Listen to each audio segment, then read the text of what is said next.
Il existe une erreur que presque chaque être humain commet dans ses derniers mois de vie. Elisabeth Kübler-Ross a observé ce schéma destructeur pendant des décennies, dans d'innombrables chambres où la mort approchait silencieusement. Ce n'était pas une erreur médicale, pas un traitement raté, pas un adieu oublié. C'était quelque chose de beaucoup plus profond, quelque chose qui se passait dans la psyché humaine, invisible aux médecins, souvent même invisible à la famille. Les patients qui commettaient cette erreur mouraient dans une souffrance terrible, et pas seulement physique. Leurs derniers jours étaient remplis d'un enfer intérieur qui n'avait rien à voir avec la maladie elle-même. Une torture psychologique qui dévorait leurs dernières heures. Les autres, ceux qui évitaient cette erreur, mouraient dans un état que Kübler-Ross décrivait comme transcendance. Paix profonde, silence intérieur, une sorte de lâcher-prise qui transformait leur dernier souffle en quelque chose de presque sacré. Qu'est-ce qui séparait ces deux groupes ? Quelle était la différence entre une mort dans le désespoir et une mort dans la dignité ? Pourquoi certains trouvaient la paix tandis que d'autres sombraient dans l'angoisse ? Kübler-Ross était obsédée par cette question. Elle a mené des milliers d'entretiens avec des mourants au cours de sa carrière. Elle s'asseyait à leur chevet, écoutait leurs histoires, leurs peurs, leurs confessions de dernière minute. Et lentement, au fil des années, elle a commencé à reconnaître un pattern troublant. Ce n'était pas un facteur extérieur, pas la gravité de la maladie, pas l'âge, pas le soutien familial. C'était une décision intérieure, un mouvement psychologique que certaines personnes accomplissaient et d'autres non. L'erreur était subtile. Elle s'infiltrait au moment précis où le diagnostic tombait, quand la certitude arrivait que le temps était désormais compté. À cet instant crucial, disait Kübler-Ross, les gens se tenaient à un carrefour invisible. La plupart choisissaient le chemin de la résistance. Et cette résistance devenait leur dernière torture, la plus cruelle de toutes. As-tu déjà imaginé ce moment ?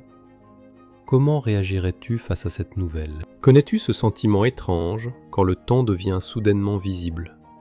Quand il cesse d'être une idée abstraite et devient quelque chose de tangible, de limité, de réel.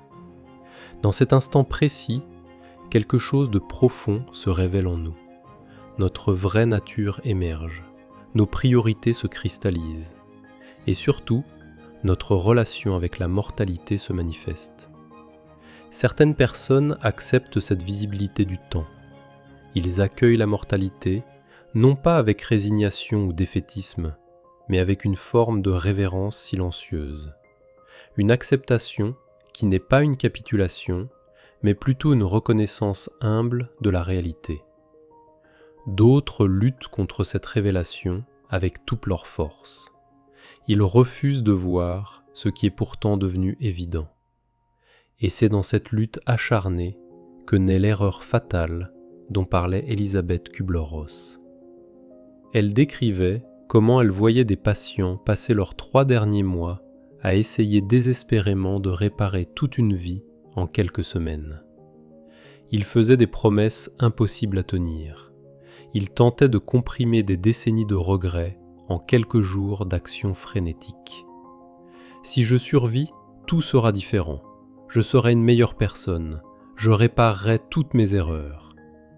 Kübler-Ross entendait ces phrases encore et encore. Cette négociation désespérée avec le destin. Cette illusion persistante qu'il reste encore suffisamment de temps pour tout changer, pour devenir quelqu'un d'autre, pour effacer le passé. Mais voici ce qu'elle observait. Ces promesses ne changeaient rien. Pire encore, elles intensifiaient la souffrance. Parce qu'au fond, ces patients savaient la vérité. Ils savaient que le temps était écoulé. Et cette dissonance entre ce qu'ils se promettaient et ce qu'ils savaient créait une torture psychologique insoutenable. La question qui ne quittait jamais Kübler-Ross était celle-ci. Pourquoi ? Pourquoi les êtres humains, même face à la mort inévitable, choisissent-ils le chemin de la souffrance maximale ? Pourquoi passent-ils leurs derniers jours précieux dans la panique, dans le déni, dans une guerre intérieure perdue d'avance contre l'inévitable ? Et toi, te reconnais-tu dans ces schémas ? Les premiers signes de l'erreur apparaissaient toujours de la même façon. Elisabeth Kübler-Ross les reconnaissait immédiatement quand elle entrait dans une chambre d'hôpital. Le patient parlait du futur comme s'il était négociable, comme si un accord intérieur, une promesse secrète pouvait changer la réalité biologique. « Je vais guérir si seulement je... » Ces phrases conditionnelles trahissaient un état psychologique particulier. Ce que Kübler-Ross observait n'était pas de l'espoir authentique. L'espoir véritable est différent. Il peut être paisible, léger même. Ce que ces personnes traversaient était un combat psychologique de survie qui dévorait leurs dernières énergies vitales. Ils se trouvaient dans un état que la psychologie décrit comme la négociation désespérée. Un stade où la réalité n'est pas encore acceptée, mais ne peut plus non plus être complètement niée. Un entre-deux terrible, un purgatoire mental. As-tu déjà essayé de négocier avec la vie ? Peut-être après un diagnostic difficile, une perte importante, un choc existentiel. Alors tu connais ce sentiment. Cette voix intérieure qui dit « Si seulement je fais ceci, si seulement je change cela, alors... » C'est un mécanisme profondément ancré dans notre psyché humaine. La tentative de reprendre le contrôle sur l'incontrôlable. L'illusion que notre volonté peut plier la réalité à nos désirs. Kübler-Ross voyait comment cette négociation devenait une obsession. Des patients qui passaient leurs dernières semaines à chercher désespérément des guérisseurs, des traitements alternatifs, n'importe quoi qui leur donnait le sentiment d'avoir encore du pouvoir sur leur destin. Elle comprenait cette impulsion. Qui ne voudrait pas lutter contre la mort ? Qui ne s'accrocherait pas à chaque possibilité, aussi mince soit-elle ? Mais voici ce qu'elle découvrait. Cette lutte n'était pas le problème. Le problème était ce qui se cachait derrière. Une incapacité fondamentale à accepter la finitude. Un refus de voir ce qui était déjà là. Et ce refus avait un prix terrible. Un prix que peu de gens connaissent avant de le payer eux-mêmes. Veux-tu savoir quel est ce prix ? La réponse qu'Elisabeth Kübler-Ross a trouvée était aussi simple que bouleversante. Le prix de la résistance contre la mort n'était pas juste la souffrance, c'était quelque chose de plus précieux encore. C'était le temps lui-même. Les patients qui passaient leurs derniers mois à négocier, à lutter, à résister, perdaient quelque chose d'irremplaçable. La possibilité de vivre pleinement leurs derniers moments. Ils étaient tellement occupés à se battre contre la faim qu'ils oubliaient de vivre le présent. Kübler-Ross racontait l'histoire d'un homme qui avait passé ses 3 derniers mois à chercher frénétiquement un remède miracle. Il avait voyagé d'un guérisseur à l'autre, essayé chaque traitement alternatif imaginable, dépensé toutes ses économies dans cette quête désespérée. Quand elle lui demandait s'il avait passé du temps avec ses petits-enfants, il réalisait avec horreur qu'il ne les avait pas vus depuis des semaines.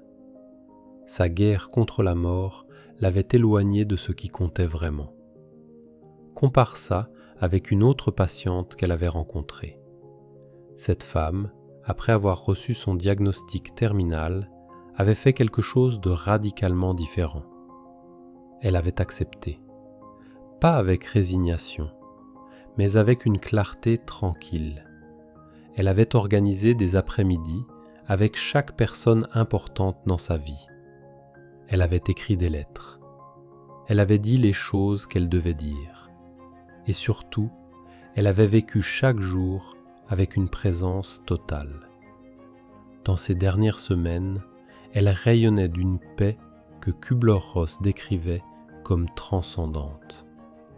Elle était mourante, oui, mais elle était plus vivante que beaucoup de gens en bonne santé. Quelle était la différence ? Ce n'était pas le courage, ce n'était pas la force mentale, c'était quelque chose de plus subtil. C'était la capacité d'accepter ce qui est, sans négociation, sans marchandage, sans si seulement. Juste l'acceptation pure de la réalité telle qu'elle se présente. Et cette acceptation, paradoxalement, libérait une énergie immense. Une énergie qui pouvait être utilisée pour vivre plutôt que pour lutter. Lequel de ces deux chemins choisirais-tu ? Elisabeth Kübler-Ross avait découvert quelque chose de profond sur la nature humaine à travers ses décennies de travail avec les mourants. L'erreur fatale n'était pas de mourir, c'était de refuser de voir qu'on mourait. Ce refus crée une double souffrance, la souffrance physique de la maladie, plus la souffrance psychologique de la résistance. Et cette deuxième souffrance était souvent la plus intense. Mais il y avait une autre découverte, plus lumineuse. Ceux qui franchissaient ce cap de l'acceptation découvraient quelque chose d'inattendu. Non pas la résignation qu'ils craignaient, mais une forme de libération qu'ils n'avaient jamais imaginée. Quand on arrête de lutter contre l'inévitable, quelque chose de remarquable se produit. L'énergie qui était consumée dans la résistance devient soudain disponible. Disponible pour la connexion, pour l'amour, pour la présence. Kübler-Ross décrivait comment ces patients éveillés vivaient leurs derniers jours avec une intensité que la plupart des gens n'expérimentent jamais dans toute leur vie. Chaque conversation devenait précieuse, chaque coucher de soleil miraculeux. Chaque main serrée, sacrée. Ils n'avaient pas plus de temps que les autres, mais ils vivaient ce temps différemment, pleinement, sans les filtres de l'illusion, sans les distractions de la négociation, sans le poids de la résistance. La leçon la plus troublante de Kübler-Ross est peut-être celle-ci. Nous commettons tous cette erreur, pas seulement face à la mort. Nous la commettons chaque jour. Combien de temps passes-tu à résister à ce qui est, à négocier avec la réalité, à te dire si seulement les choses étaient différentes? Cette énergie de résistance, c'est de l'énergie de vie gaspillée, de la présence perdue, des moments qui ne reviendront jamais. L'erreur fatale n'est pas réservée aux mourants. Elle nous concerne tous, maintenant, aujourd'hui. La question est, vas-tu attendre le diagnostic terminal pour commencer à vivre pleinement, ou vas-tu choisir l'acceptation dès maintenant ?